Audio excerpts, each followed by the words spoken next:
Video. It's been a while. It has been a while. I am completely aware of that. I apologise. Didn't want to leave you guys. I didn't, but I've been really busy with work and stuff. So that's meant that make sure I'm central. Meant that I haven't really had the time to make videos. But I thought I'd make a video today because it's big news. Got a new phone. Got a new phone. Latest addition to the DC. Nothing too crazy, nothing too fancy. Not well, it's a flagship, but it's not like the latest and greatest. So my last two phones have been Android. I had a Galaxy S9 for a couple months after my iPhone 7. I had a Galaxy S10 Plus, which is what I'm recording on now. Lovely phone. It's amazing having a big screen, 6.4-inch dynamic AMOLED display. You know, it does 1440p quality. It's absolutely gorgeous. However, partner has iPhone, and I just thought maybe I should switch back. And it's crazy because I haven't even had the S10 that long. I literally got it in February, but it sounds bad, but I got jealous. She got a new phone. She got an iPhone 13, and I got jealous. And when I saw that pink, I was like, damn, that's nice. I ain't got the peas to afford that though. So I was kind of like, okay, how can I do this? So I got an iPhone 11 Pro instead. So this is just the normal iPhone 11 Pro, the standard one, not the Max. Because I had to get it kind of used, refurbed. Where I got it from, they didn't have too many in stock. When I finally went to order one of these, the Max was all sold out. And I thought, okay, cool. I think the Max was like a 6.7-inch display. And I was kind of thinking to myself, do I really want to go small? And I was like, do you know what? Let's go small. Only because, while having the S10's been great, I have realised there are times where I find that it is a bit too big, practically wise. And it might be nicer to have a smaller phone. Now, every time I go on this and then go back to my S10, there's that little tiny part of me that cries inside because it's like, oh my God, I know that I'm not going to get that big screen anymore. But it's not forever, you know. At some point, I can get another big screen. It's fine. To be honest, if I'm that smitten with iOS by the time I'm finished with this, I might go back to whatever S flagship there is at the time and maybe just get the latest and greatest. The last latest and greatest phone I got was the iPhone 7. I got that when it was the still current iPhone model of choice. And then not long, a few months after, I think the 8 came out. The 7 was good. It was fun.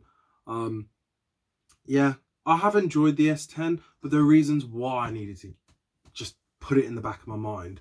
Mainly, its battery life was really bad, really poor. That might be down to the fact that this is a refurb model, because a lot of S10s nowadays, if you're going to get them, you're better off getting them used rather than brand new. Brand new, they're still going for about, I think, the 400 to 500, maybe even 600 if you're getting the 5G models. So it's still really cheap considering the specs you've got on it, but it's still, yeah. So there's that. The fact that this is an early 2019 flagship, whereas this is a late 2019. So in my eyes, I kind of see this more as a 2020 flagship, which means it is a newer phone. What else was there that was bad on it?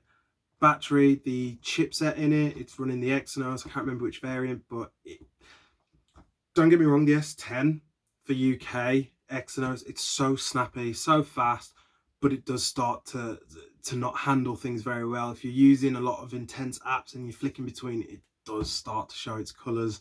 Playing certain games, it can't handle certain games. It cannot run Genshin Impact to save its life.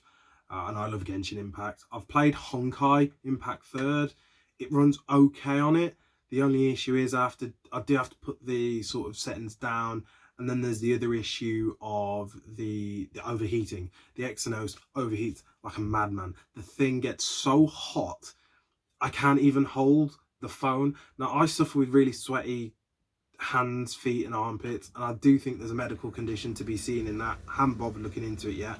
But when I'm holding that phone to play games, it is like I am swimming. So it's just not ideal. I wanted to get a phone that had really good sort of performance specs, that can still keep up with flagships of 2021, but won't break my bank account.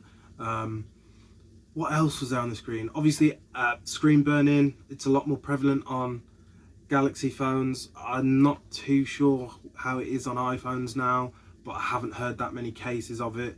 But I know that it is an issue with Galaxies, especially older Galaxies. You find that they do start to get screen burn-in. My S9, I got it off a friend. That had some decent screen burn-in on it, to be fair. Luckily, it wasn't that bad, but it was noticeable if you looked enough. On this one, barely visible, so that's great. You know, can hardly tell. There's next to nothing, so whoever had it before me obviously took good care of it. And with this, yeah, so the things that I'm going to miss about this phone, the S10, is, you know, the expandable storage was great. The camera was amazing, brilliant cameras. Like, you know, I'm pretty sure it was 4K video on it. A tank of a phone. Front facing camera was a bit is great compared to my 7, but to be desired. Speakers were amazing, and screen size, and just for a general browsing phone, it does everything. It's just intense stuff that it's not as good at, or certain levels of gaming. Apart from that, I don't see why you shouldn't get a S10 Plus in 2021. I say go for it. Just for me personally, I wanted to change. I wanted to match my partner. We're getting ahead in our lives. We're getting certain milestones out of the way. I want to be easier connected to her. And I do want to give that Apple ecosystem a try again and see if it is really all that it's hyped up to be. And one of the biggest reasons for me was actually, let me check if it's still recording, yeah. Cases on the iPhones always look nicer than on S10s, in my opinion. I just think the design wise of Apple and the brands that Apple have come to them, I think you normally find that more of the time cases just look better on our iPhones. My opinion personally, you can let me know if you think I'm wrong, but I can never find a really nice, slick, smooth looking case, especially more on the leather case side. They're always folio cases, you know, the flip folded cases for Galaxy phones, and that's something that I had real gripes with. Like, I really struggled to get a nice case that I liked. I had the Spigen case, the Ultra Hybrid, whatever it's called. That was nice, but it's too slippery, too sweaty for my hands. The UAG Plasma does a decent job, but again, it still does get very sweaty, but it did better than the Spigen. Those are the only two cases I've really seen that really like wowed me and made me think, yeah, I need that on my device. So I'm happy to have this now. I've got some a case on the way. Might do a video on that on a later date, but yeah, those are the things I'll miss.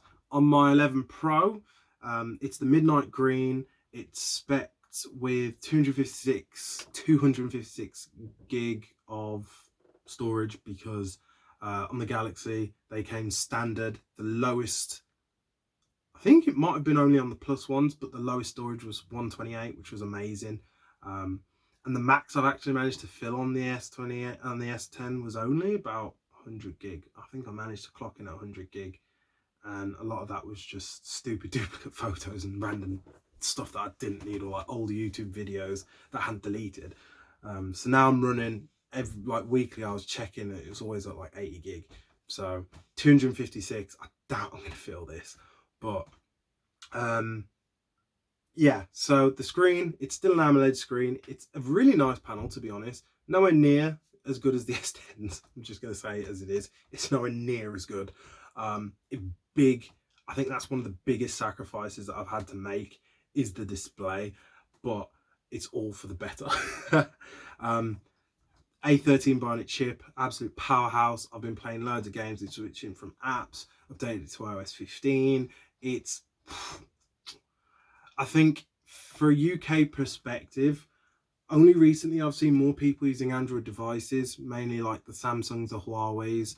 Now Oppo's become big in the UK, but I think the reason why they're so friendly now is because their budget price point with a lot of the devices, and then obviously a lot of die-hard Android lovers are coming over, not coming over, sorry, but like upgrading. But I think it's because iPhones started to get a bit boring and a bit slow with their progression, whereas you find Samsung and the likes of Android phones are still pushing boundaries,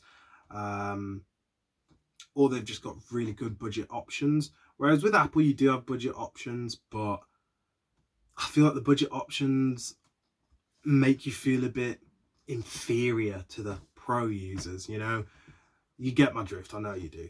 But either way, you know, I've started to see people drift, which is nice to see, but yeah. So as I said, screen is one thing, but that's going to be fine.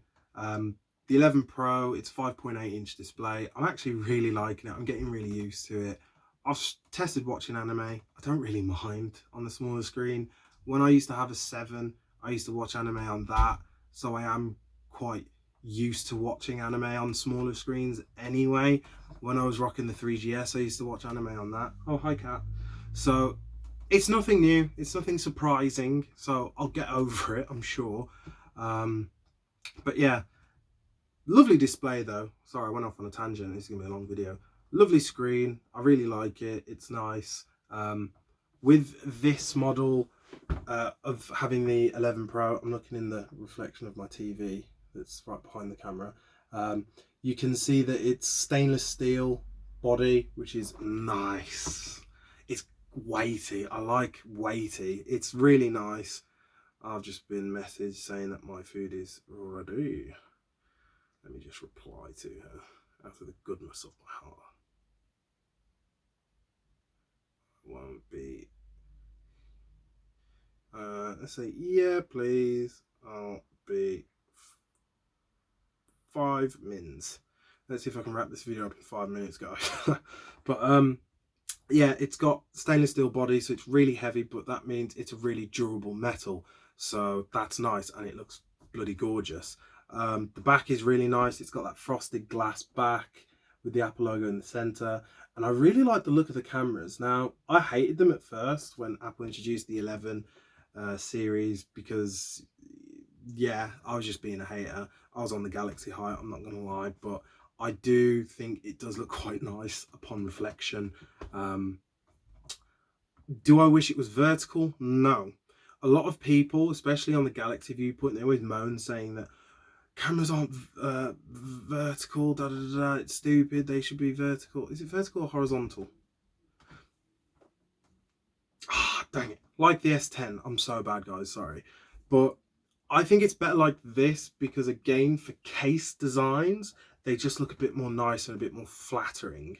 Whereas when you have a big rectangle going across the top of the back of the phone, it can disturb a lot of the sort of harmony that a case can have. And I know you might argue, well, with this it's off-centered. Yes, but I think there's something a bit more cleaner about that. I'm not too sure. Let me know what you think. But as I said, I'm really happy with this. It's super quick. I've got iOS 15 on it. It's doing great. The pictures are amazing on it. The quality is amazing. I'm really happy that I went with the Pro. That's what I plan on getting. It's got more RAM, so it's got the 6 gig of RAM on it. So it's not far off the S10 Plus, which is at 8. And, you know, it just does everything I want. It does 4K video at 60 frames. It does all this similar stuff. I mean, you've got to think, this was 2019's flagship. This was Samsung's answer to the iPhone 10, and this was Apple's answer to the Galaxy S10. So when you look at it that way, these are from the same generation technically, but there are going to be a few advantages to this, I think. But a lot of people always argue and say, I've seen loads of people try and say S10 camera is way better. It oversaturates. That's what Samsung do. They tend to oversaturate images, and I've realized that, whereas I think that iPhone images are a little bit more natural, so they do look duller and flatter naturally. I just think that if you're used to seeing brighter colors, it does look nicer when you take a photo, I will admit. But sometimes I like a more realistic shot. It's quite nice too. But yeah, I'm really happy with this, to be honest. I'm really smitten with it, and I hope it serves me well. I'll let you know how my Apple journey is beginning again. I know it's a bit daft since I got a Galaxy Watch and everything, but looks like it's going to be Apple Watches and AirPods for me.